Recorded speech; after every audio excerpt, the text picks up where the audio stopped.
ऐसा लगता है कि भारत और चीन के बीच में जब दोनों देशों के प्रमुख बातचीत करें तो मामले सुलझ सकते हैं। साझा जब प्रेस कॉन्फ्रेंस हो रही थी उस वक्त प्रधानमंत्री नरेंद्र मोदी और चीन के राष्ट्रपति शी जिनपिंग ने जब सीमा विवाद के मसले पर कहा कि सीमा विवाद को किसी भी तरीके से दोनों देशों के संबंधों के रास्ते नहीं आने दिया जाएगा। उसके महज 7 घंटे के भीतर दोनों देशों की सीनाएं जो हैं वो अपने अपने बॉर्डर से 1 किलोमीटर पीछे चली जाती हुई दिखाई दी हैं। चुमार सेक्टर में 1-1 किलोमीटर पीछे दोनों देशों के फौज वापस जा चुकी है। अब इसे आप नरेंद्र मोदी और चीन के राष्ट्रपति की दोस्ती कहें या फिर दोनों देशों के बीच बढ़ती नजदीकी, लेकिन यह होता जरूर दिखाई दिया है। मैंने सीमा पर जो घटनाएं हुई हैं उस पर चिंता प्रकट की है और कहा है कि इन्हें सुलझाना आवश्यक है। हम इस बात पर सहमत है कि सीमा क्षेत्र में शांति और स्थिरता हमारे आपसी विश्वास और संबंधों की नींव है। यह 2 देशों की एक महत्वपूर्ण सहमति है और इसका दृढ़ता से पालन किया जाना चाहिए। हमें बाउंड्री क्वेश्चन को जल्दी हल करना चाहिए। चीनी राष्ट्रपति के सामने प्रधानमंत्री ने सीमा पर पिछले कई दिनों से जारी तनाव का मुद्दा उठाया और चीन को भारत की चिंताओं से रूबरू कराया। भारत से दोस्ती की पिंगे बढ़ाने भारत आए जिनपिंग भी शाम होते होते एक अच्छे मेहमान की तरह अपने मेजबान की चिंता दूर करते दिखे। लद्दाख में पिछले कुछ दिनों से भारत और चीन की सेनाएं एक दूसरे के आमने सामने डटी थी, लेकिन दिल्ली में मोदी और जिनपिंग के शिखर वार्ता के बाद दोनों सेनाएं LAC से 1 किलोमीटर पीछे हट गई। चीनी फौज के वापस अपनी सीमा में लौटने से दोनों देशों के रिश्तों में छाई तलखी अचानक ही दूर होती नजर आई। हालांकि इस बीच चीन भारत को ये याद दिलाना नहीं भूला कि सीमा विवाद एक सच्चाई है और दोनों देशों को इसे दूर करना ही होगा। 多年来，双方通过友好协商稳步推进边界谈判，取得了积极进展。中印边境地区保持了和平与稳定。由于边境尚未划定，有时可能会出现涉边事件，但双方完全可以通过现有多层次的涉边机制，及时加以有效管控，防止对双边关系形成大的干扰。中方有决心同印方通过友好协商早日解决边界问题，也有诚意在此之前共同维护好边境地区的和平与安宁。 लद्दाख से अपनी फौजों को पीछे हटाने का फैसला जहां भारत के साथ विश्वास बहाली के क्षेत्र में एक मील का पत्थर माना जा रहा है, वहीं विदेश नीति के मोर्चे पर प्रधानमंत्री नरेंद्र मोदी की एक और बड़ी फतह के रूप में देखा जा रहा है। Team news nation. गौर करने वाली बात यह है कि जिस तरीके से दोनों देशों ने अपनी फौजों को पीछे किया है 1-1 किलोमीटर, यह एक बड़ी कूटनीतिक सफलता मानी जा सकती है। और क्या यही आधार बनेगा आगे सीमा विवाद को सुलझाने के लिए, जिसके आधार पर जैसा कि प्रधानमंत्री नरेंद्र मोदी ने कहा कि अगर सीमाएं शांत होंगी तो विकास पर दोनों देश बात कर सकते हैं। आइए हम चर्चा शुरू करते हैं। हमारे साथ लेफ्टिनेंट जनरल PN हुन साहब मौजूद हैं चंडीगढ़ से, KS राणा साहब पूर्व राजनयिक इस वक्त हमारे साथ स्टूडियो में मौजूद हैं, भारतीय जनता पार्टी से प्रभात झा जी हमारे साथ हैं और कांग्रेस से अर्जुन मोढवाडिया साहब हमारे साथ जुड़े हुए हैं। सबसे पहले हुन साहब मैं आपसे समझना चाहूंगा, जो आज होता हुआ दिखाई दिया, दोनों नेता करीब 12:30 बजे के आसपास साझा प्रेस कॉन्फ्रेंस में मानते हैं कि हां ये एक विवादास्पद मुद्दा है, इस पर बातचीत की जानी चाहिए और इसे सुलझाने की कोशिश की जानी चाहिए। और पिछले 10 दिन से जो सीमा विवाद लद्दाख के क्षेत्र में बना हुआ था उस पर शाम होते होते तनाव कम होता दिखाई दे रहा है। अगर राजनयिक स्तर पर आम सहमति बनती दिखे तो क्या आपको लगता है चीन और भारत के बीच में सीमा विवाद सुलझाना ज्यादा आसान हो सकता है?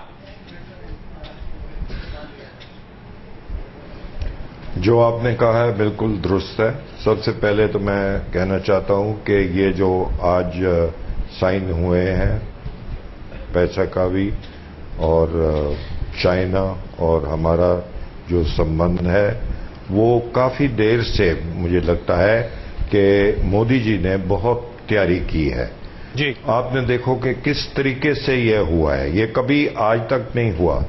सबसे पहले तो उन्होंने उनको अहमदाबाद गुजरात में मंगाया, उधर आपस में इन्होंने बात की, इनको पता लगा आपस में कि वो क्या चाह रहे हैं, हम क्या चाह रहे हैं जी। फिर बिल्कुल दोनों मेरा ख्याल मोदी जी भी और अपने जो जी जिनपिंग हैं जी, उनमें इतना अच्छा एक माहौल बन गया, दोस्ती का माहौल। आप देखिएगा दोस्ती का माहौल था, उसमें कोई टॉक्स नहीं थी, कोई कुछ नहीं था जी। अब इस वक्त मोदी जी ने बताया है पूरे विश्व को जी कि हम इकोनॉमिक स्ट्रेंथ ज्यादा चाहते हैं जी, क्योंकि हमारी जो जनता है उनको अभी तक पूरे पैसे नहीं मिलते, काम नहीं होता। तो मोदी जी ने ये एक बड़ा भारी प्लान बनाया है। मैं 1 मिनट और लूंगा जी, क्योंकि इन्होंने पहले बोला था कि देखिए कि हम एक सिटी बनाएंगे, हर एक जगह में एक सिटी बनाएंगे जी। आप याद रखो। अब ये सिटीज अगर एक बंदा बनाने लगे तो उसको लग जाएंगे 10 साल, 15 साल, 20 साल जी। सो ये मोदी जी ने ऐसा कमाल का खेल खेला है कि अच्छा इधर गुजरात में वो बनाएंगे, कहीं और कोई साहब और मैं क्षमा चाहूंगा आपसे, जरा वक्त हमारे पास कम है इसलिए हम थोड़ी छोटी बातें करें तो बेहतर होगा। मैं क्षमा चाहूंगा आपसे। राणा साहब, क्या आपको लगता है कि आने वाले दिनों में चीन और भारत के बीच संबंधों की बेहतरी के आधार अभी इस मौके पर होते दिखाई दे रहे हैं? कल भी अभी यहां पर चीन के राष्ट्रपति मौजूद हैं, कुछ और होता आपको दिखाई दे रहा है, कुछ और आसार? कोई मुझे लगता कि जो खास बातें थी जी। वो कल और आज हो चुकी है जी। और खास करके मोदी जी ने अपने प्रेस स्टेटमेंट में एक काफी महत्वपूर्ण बात बताई। उन्होंने कहा कि ये जरूरी है कि दोनों देशों के बीच में LAC जी ठीक तरह से स्थापित की जाए। LAC मतलब लाइन ऑफ एक्चुअल कंट्रोल। जी। अब आज हालत यह है कि एक तरफ से लोग मानते हैं कि मेरे ग्रेजियर, मेरे शेपर्ड यहां तक आते हैं और हम मानते हैं कि हमारे शेपर्ड और ग्रेजियर वहां तक जाते हैं। तो इसको दोनों देशों के बीच में अच्छी तरह इस्टेब्लिश करना ये एक बहुत बड़ा फाउंडेशन है समझौते का। बिल्कुल। अब दूसरी बात जो मैं साथ में जोड़ दूं जी, आर्थिक मुद्दों पे जो बात हुई है वो बहुत महत्वपूर्ण है। मुझे अच्छा लगता है कि बुलेट ट्रेन की कोई ज्यादा बात अभी नहीं हुई है। बिल्कुल जी। उसकी जगह आधुनिकताकरण करने की खास गुंजाइश है जी। अपने देश में 60-70 हजार किलोमीटर विस्तार का रेलवे नेटवर्क है, वो बिल्कुल अंडर यूटिलाइज्ड है। आपका पर्सनल सामान आप एक जगह से दूसरी जगह तो ये जो तिजारत का रास्ता खुल रहा है, ये आपको लगता है कि भारत और चीन के संबंधों में एक नया अध्याय है? मैं माफ कीजिएगा आपको रोक रहा हूं। सही बात। अर्जुन मोढियावाडिया जी, कांग्रेस पार्टी पिछले 10 साल से यूपीए सरकार की अगुवाई कर रही थी, आपके पास भी मौके कम नहीं थे। तब पूर्व प्रधानमंत्री मनमोहन सिंह कई दौरा चीन का भी कर चुके थे और चीन के राष्ट्र प्रमुख हिंदुस्तान भी आया करते थे। क्या ये यूफोरिया या यूं कहें कि इस तरह की बढ़त पिछले 10 सालों में कभी मिलती दिखाई दी, और अगर नहीं तो कहां चूक है?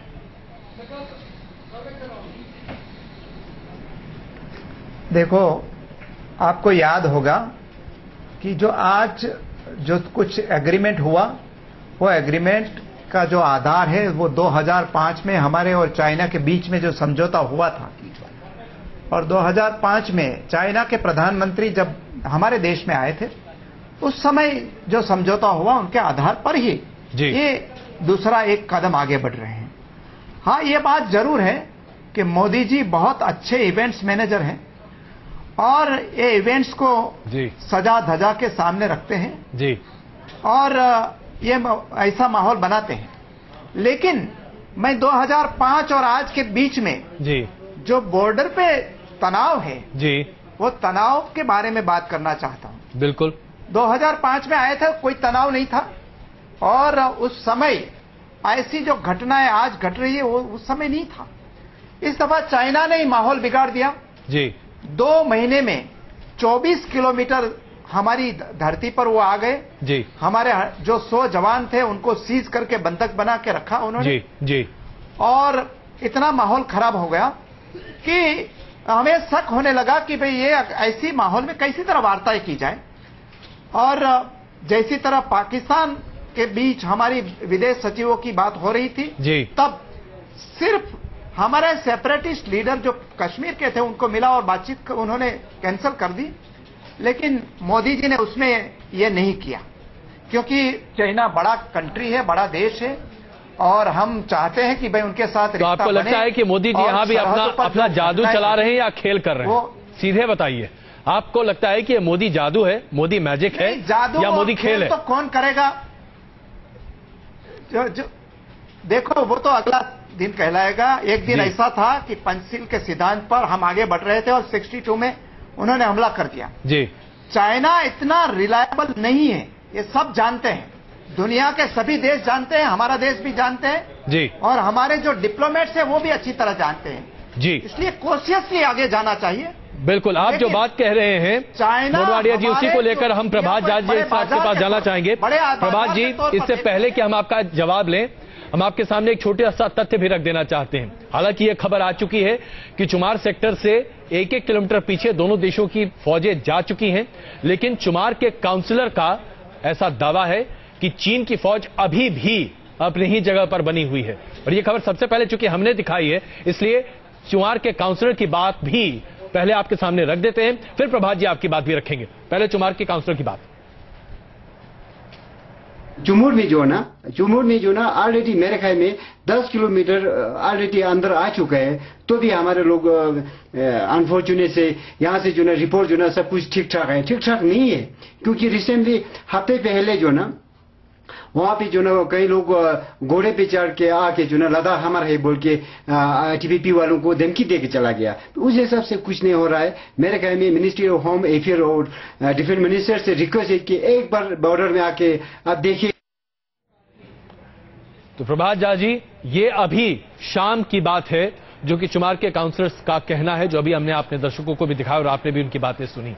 अब जरा बताइए कि क्या चीन पर उतना भरोसा किया जा सकता है? क्योंकि अर्जुन मोडवाडिया जी भी कह रहे हैं कि 2005 से लेकर बढ़त तो आपने बनाई, लेकिन यह बढ़त की इमारत दरअसल उन्होंने रखी थी। देखिए, विदेश नीति की इमारत कांग्रेस वर्षों से शासन में रही है, तो वो रखेगी ही, इसमें कोई दो मत नहीं। लेकिन 64 साल से सीमाओं पर हलचल है जी, और ये एक दिन की समस्या नहीं है अजय जी, इसलिए आज ही खत्म हो जाएगा या 2 दिन की 3 दिन की यात्रा पर आए जी शी जिनपिंग के बातों से समाप्त हो जाएगा। लेकिन एक अच्छी शुरुआत हुई है जी, और ये देश में मैं लगातार सोशल मीडिया देख रहा हूं, चैनल्स देख रहा हूं, सब जगह चाइना के सोशल साइट्स पर देखिए लोग भारत की प्रशंसा कर रहे हैं, नरेंद्र मोदी की प्रशंसा कर रहे हैं। एक्शन दिख रहा है, एक दिख रहा है कि छटपटाहट है जी। और सबके सामने पत्रकार वार्ता में साफ शब्दों में कहना कि विश्वास के नींव का आधार है सरहदों पर शांति जी, यह खुलकर कहना जी। अगर वो दावा तो नहीं कर रहे, अभी तक एलएसी नहीं है, हमारे सभी रक्षा विशेषज्ञ कह रहे हैं, जो नाथुला से लेकर लद्दाख से लेकर सभी अरुणाचल के इलाकों में, सिक्किम के इलाकों में सब जगह रहे हैं, वे सब कह रहे हैं कि हम जब वहां पर तैनात थे तब भी एलएसी नहीं था।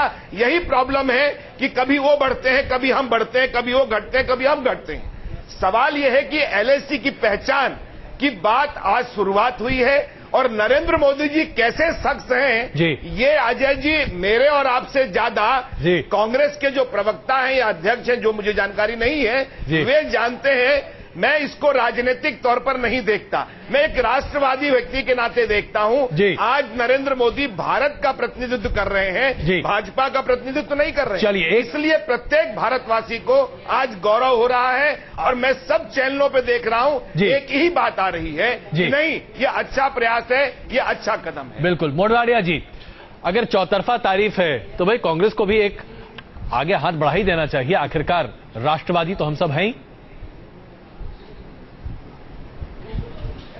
देखो, विदेश नीति है, राष्ट्र नीति होती है और उस पर प्रधानमंत्री पर भरोसा करना चाहिए, उसमें कोई सवाल नहीं जी। लेकिन मैं अभी जो हमारे साथी बोल रहे थे भारतीय जनता पार्टी के स्पोक्सपर्सन, उनको याद दिलाना चाहता हूं कि प्रधानमंत्री नहीं थे मोदी जी, तब वो क्या आप जो भाषा बोलते हैं वैसे बोलते थे? वो तो जो प्रधानमंत्री डॉक्टर मनमोहन सिंह थे, उसके सामने जो लैंग्वेज का यूज करते थे वो लैंग्वेज आज वो प्रधानमंत्री होकर पाकिस्तान के प्रधानमंत्री या चाइना के प्रधानमंत्री के बारे में भी नहीं बोलते। इतनी कड़वाहट से वो बोल रहे थे। और मेरे पास उसकी 5 अगस्त और 11 अगस्त 2013 की ट्वीट मौजूद है। मैं वहां अरुणाचल प्रदेश में वो चुनाव प्रचार के लिए गए थे, तब उनका जो भाषण है वो भी याद है। और वो कैसी भाषा में कहते थे कि मैं देश को झुकने नहीं दूंगा, और प्रधानमंत्री आज के बड़ा प्रधान जो डॉक्टर मनमोहन सिंह है वो क्या कर रहे हैं उसके बारे में बहुत बहुत सुनाई थी उन्होंने। लेकिन उस समय आज की स्थिति नहीं थे। आज को स्थिति ये है कि हमारे 100 जवान को घेरा घाल के बैठे हैं। आपने जैसी तरह सुनाया, हमारे 24 किलोमीटर अंदर आ गए हैं और गन पॉइंट पे हम बात कर रहे हैं। हम बातचीत का विरोध नहीं कर रहे हैं, लेकिन ज्यादा झुक रहे हैं ऐसा तो दिखाव आ गया है, सब लोग जानते हैं। चलिए, ये महत्वपूर्ण मुद्दा आपने उठाया, एक बहुत छोटा जवाब प्रभात जी। लेकिन झुक के भी क्या ज्यादा झुक रहे हैं नरेंद्र मोदी? प्रभात जी, बहुत छोटा जवाब प्लीज। देखिए, जब गुजरात के कांग्रेस के नेता से बात करेंगे तो उनको नरेंद्र मोदी जी अभी भी प्रधानमंत्री थोड़ी लगते हैं। उनको बार में मनमोहन सिंह जी याद आते हैं, इसलिए मैं इस झगड़े में नहीं पड़ूंगा। भारत की जनता, भारत के लोग, रक्षा विशेषज्ञ आज क्या कह रहे हैं, मीडिया क्या कह रही है, इस बात पर जाना चाहिए। हम इसे कांग्रेस के मित्रों से भी निवेदन करेंगे, देश के नाते, प्रधानमंत्री के नाते विचार करें। ये भारत का सवाल है, ये कांग्रेस और बीजेपी का सवाल नहीं है। चलिए राणा साहब, अब एक महत्वपूर्ण मुद्दा यहां पर, सीमा विवाद भारत और चीन के संबंधों में हमेशा बहुत खलल डालता रहा है और अभी भी 2 तरह की रिपोर्ट आ रही है। हमारे पास ये रिपोर्ट आई कि दोनों देशों की फौज 1-1 किलोमीटर पीछे हट गई, लेकिन अभी जहां की चुमार के काउंसिलर का कहना है कि नहीं, ऐसा नहीं हुआ है। मान लीजिए कि अगर वाकई में ऐसा नहीं भी होता है, मान लीजिए, तो क्या हम ये माने कि कूटनीतिक स्तर पर ये एक फेलियर है, या हम ये माने कि नहीं, आने वाले दिनों में शायद बेहतरी हो सकती है? जरूर बेहतरी हो सकती है। देखिए भाई साहब, ये पॉलिटिकल पार्टी के बड़े नेता आपस में उनका विवाद करें तो मेरे जैसा एक साधारण पब्लिक सर्वेंट ये चीजें ज्यादा नहीं समझता है। मैं तो आपके सामने ये बात रखना चाहता हूं कि हमें ये पूरी जो रिलेशनशिप है दोनों देशों के बीच में, उसको पूरे विस्तार से देखना चाहिए। हमें देखना चाहिए कि हाँ, हमारा बॉर्डर का एक मसला है, एक क्वेश्चन है जिसको रिजॉल्व करना है, लेकिन साथ साथ बहुत सारी और चीजें हैं।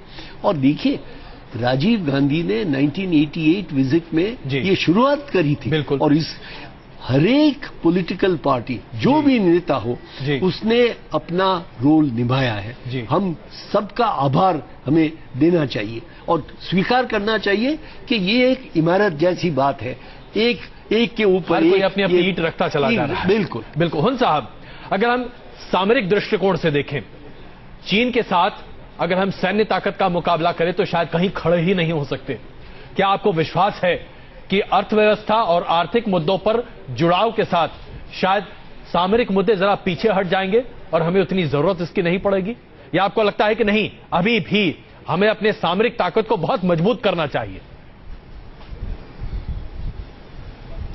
नहीं, मजबूत तो करना ही चाहिए, वो तो चलेगा, लेकिन मैं पॉलिटिक्स में नहीं आना चाहता कि कांग्रेस थी या राजीव गांधी था, लेकिन ये जो अरुणाचल प्रदेश में हुआ था तो हमने 20 राउंड्स ऑफ मीटिंग्स की थी कि मैकमोहन लाइन कहां से जाती है। मैं भी उसमें शामिल था 16th राउंड ऑफ टॉक्स में। अब उसी में हम अड़ गए थे कि कहां से लाइन जाती है। उसके बाद आपने देखे क्या किया, चीन ने बोला कि हम पूरा ही अरुणाचल प्रदेश लेंगे। आप देखते जाओ क्या है, और 205 में ये था और अभी तक वो क्लेम कर रहे हैं कि अरुणाचल प्रदेश पूरा उनका है। अब ये बैकग्राउंड देख के मैं ये नहीं कह रहा कि कांग्रेस या बीजेपी, लेकिन मैं इंडिविजुअल, हमारे जो प्रधानमंत्री हैं उन्होंने एक ऐसा स्टेप लिया है जो कि शायद कोई सोच सके। देखिए कितने आराम से हुआ है, और ये जो कह रहे हैं कि उधर का जो कमिश्नर है वो नहीं जाने दे रहा, नहीं, खबर जो आई है कि फौजें पीछे चली गई हैं, हमारी फौजें भी पीछे चले गई है। हमने कम से कम 2, 3, 4 बटालियंस भेजी थी उधर, वो सब वापस आ गए हैं और ये आगे चल गए, वो पीछे चल गए। सो इस वक्त बिल्कुल शांति है। एक और बात मैं कहना चाहता हूं कि देखिए कि चीन ने उन्होंने ये बोला है कि जो हमारा होता है मानसरोवर, बिल्कुल ये रास्ता, एक नया रास्ता खोला। मानसरोवर का रास्ता जो जाते हैं हमारे यात्री, हाँ, ये बड़ा मुश्किल रास्ता है। बिल्कुल, और ये बहुत बड़ी बढ़त है। बिल्कुल, बहुत बड़ी बढ़त है। उन साहब क्षमा करेंगे आप, मैं फिर आपको बीच में टोक रहा हूं, लेकिन प्रभात झा जी, अब सवाल यहां पर यह खड़ा होता है कि आगे का रास्ता क्या, क्योंकि चीन से मुलाकात हो गई, जापान से भी मुलाकात हो गई, राष्ट्रपति बराक ओबामा से भी 29 और 30 तारीख को प्रधानमंत्री नरेंद्र मोदी की मुलाकात होती दिखाई देगी। क्या हम अंतर्राष्ट्रीय स्तर पर एक नए भारत का उद्गम देख रहे हैं? सवाल आज ये बड़ा खड़ा हो रहा है। निश्चित देखिए, साउथ एशिया में हमारा वर्चस्व है, हम भारत एक ताकतवर है। हम ये नहीं कह रहे, भारत, पूरी भारत की ताकत जो है, और 125 करोड़ जनता जब एक कदम बढ़ती है तो उसके प्रधानमंत्री का हौसला बढ़ता है। और इसलिए आज सार्क देशों के मामले में हो, अब सुषमा जी बांग्लादेश गई, पाकिस्तान के नेता से यहां पर बात हुई, भूटान गए, नेपाल गए, जापान गए, और अब चीन, और फिर चीन ने कहा है कि आप आइए, वर्ष के प्रारंभ में अभी ओबामा जी से मिलेंगे, फिर वहां पर पुतिन आने वाले हैं। भारत को जिस नजर से देखा जा रहा था, उस नजरिया में अंतर आया है। दूसरा देखिए, मैं फिर कह रहा हूं अजय जी, एक विश्वास भारत का जीता है नरेंद्र मोदी जी ने, और दूसरा विश्वास, विश्व का विश्वास जीतने की ओर भारत का कदम बढ़ रहा है। इसकी सराहना होनी चाहिए। मैं अभी मीडिया में देख रहा था, कुछ जगह मुझे अच्छा नहीं लगा, क्योंकि मैं मीडिया का सहयोगी रहा हूं और मीडिया में रहा हूं। मुंह में राम बगल में छुरी, हम भारतीय हैं। अच्छे कदम को, मैं भी हुन साहब की बात सुन रहा था, जो चीजें अच्छी होती हैं, और विदेश नीति किसी पार्टी की नहीं होती, भारत की होती है, इसको खुलकर प्रशंसा करना चाहिए। और 64 साल की समस्या के शुरुआत हुई है, समाधान की ओर बढ़ रहे हैं, धीरे धीरे बातचीत होगी, और मैं विश्वास के साथ कहता हूं, भारत की शान बढ़ी है, भारत की शक्ति बढ़ी है, और भारत को देखने का नजरिया बदला है। मोडवाडिया जी, एक छोटी टिप्पणी आपकी, इससे पहले कि हमें इस शो को खत्म करना पड़े। देखो, विदेश नीति राष्ट्र नीति होती है, मैं मानता हूं, और हम ये जो विदेश नीति में जो एक्सपर्ट ओपिनियन है उसके आधार पर आगे जाते हैं, उसमें भी कोई शक नहीं। लेकिन जो पॉलिटिसाइज करने की बात हो रही है, तो मैं इतना ही कहना चाहता हूं कि बांग्लादेश के साथ रिश्ता बनाना चाहिए, लेकिन चुनाव के समय के पहले मोदी जी ही इमिग्रेंट जो इलीगल बांग्लादेशी का मुद्दा पॉलिटिकल मुद्दा बनाया था, आज उन्होंने छोड़ दिया, और चाइना के साथ हम उसको कह दिया मजबूती से सामना करेंगे। कहां छोड़ा है? आज बॉर्डर पे क्या दिखाई दे रहा है? अलबत्त मजबूरी होगी, मैं ये नहीं कहता मजबूरी होगी, लेकिन ये मैं सिर्फ याद दिलाता हूं। लेकिन आज के दिन में मैं ये जरूर कहूंगा कि बांग्लादेश हो या पाकिस्तान हो या चाइना हो, हमारे पड़ोसी है, और उसके साथ अच्छा रिश्ता ही हमारे देश के इंटरेस्ट में है। कोई भी प्राइम मिनिस्टर है, उसके लिए आगे बढ़े, हमारा उसमें सहयोग है।